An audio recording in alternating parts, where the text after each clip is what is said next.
Hi, welcome to Business Time. I am Melisha. Remember to subscribe, like, and share.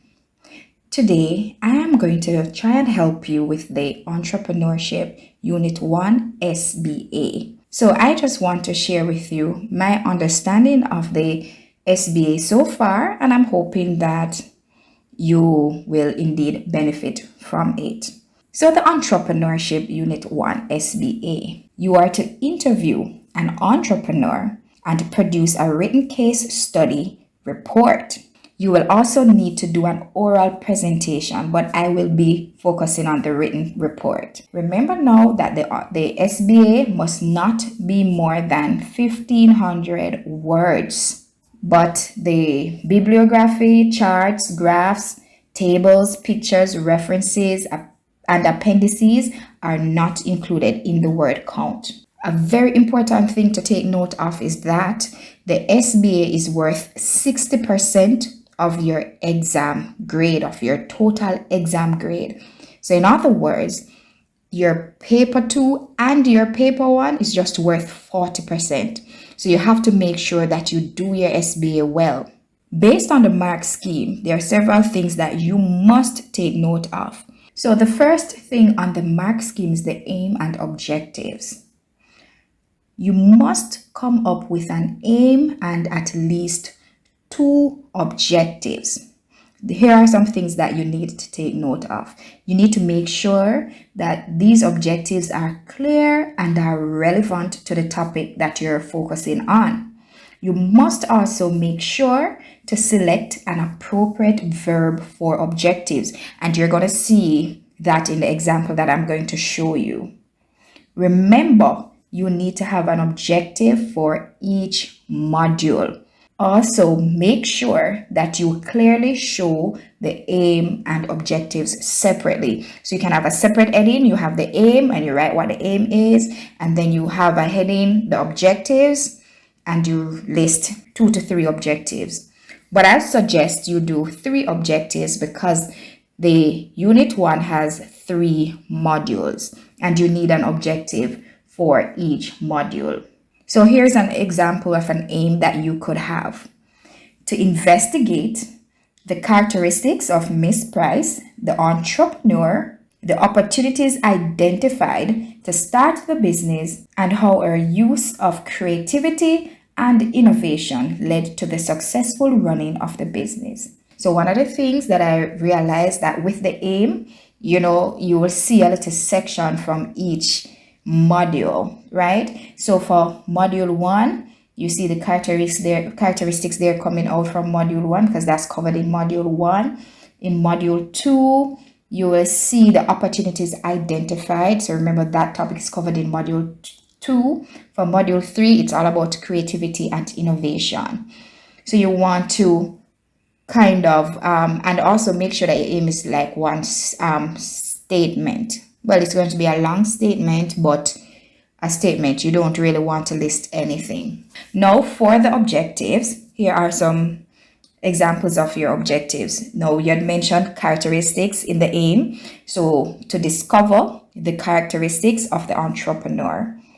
2, you made mention of opportunities in the aim. So, to identify the opportunities that led to the creation of the business. 3, creativity and innovation. So you could have an objective like to determine how the entrepreneur's creative and innovative skills led to the successful running of the business, right? So make sure that you clearly show the aim and also the objectives.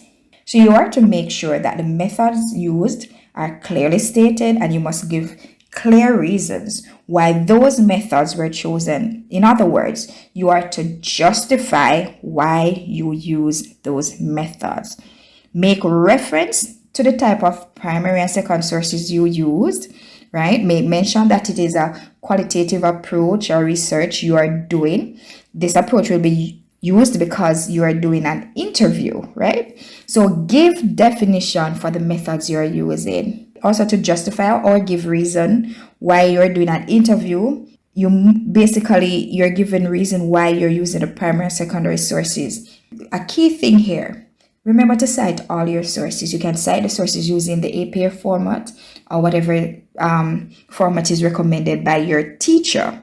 This is critical because the definitions that you come up with, you did not come up with these on your own, right? You either got them from off the internet or from a book, some source. So it's important to cite your sources. And as you cite your sources, remember to put the detailed information for your sources in the bibliography. Now, when it comes to the limitation, you need to remember to explain what limitations, struggles, or obstacles you faced to gather the relevant data. So you need to state how the limitations impacted your research findings. So, some limitations could be perhaps you didn't get enough reliable data, right? You may not have gotten enough time to conduct a detailed, thorough interview with the entrepreneur, maybe because the entrepreneur is very busy and all of that, right? So 1 to 3 marks, let's aim for the full marks, right? So I would suggest that you give a little bit more than a statement, give an explanation. Even though on the mark scheme it says statement or explanation, go ahead and explain. But still bear in mind the limitation, the word limit. Now, the third one is review of industry. For this section, you must give a clear review of what is happening in the industry, locally, regionally, and internationally. For example, let's say you're looking at the healthcare industry. You need to look at what's happening in the healthcare industry in your country that you're living in the Caribbean region, since this is a Caribbean exam, and also what's happening in the healthcare industry in the rest of the world.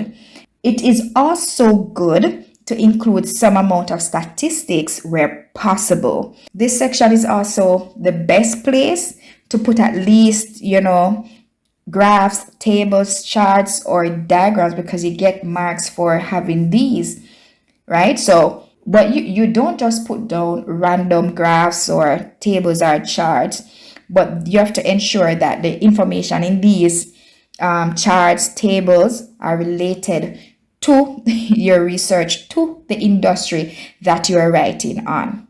Again, you have to remember to cite all your sources. And guess what? When you cite the sources, make sure that they can be found in the bibliography, because your examiners, your teachers, they're going to check to make sure that these are not just false sources that you're citing, but they actually are legitimate sources, and they can be found in your bibliography, so that if somebody was to go online to check up your source, they should be able to find it, right? So you're not going to make up anything. You're going to actually use real sources. So that is the first part of the Entrepreneurship Unit 1 SBA.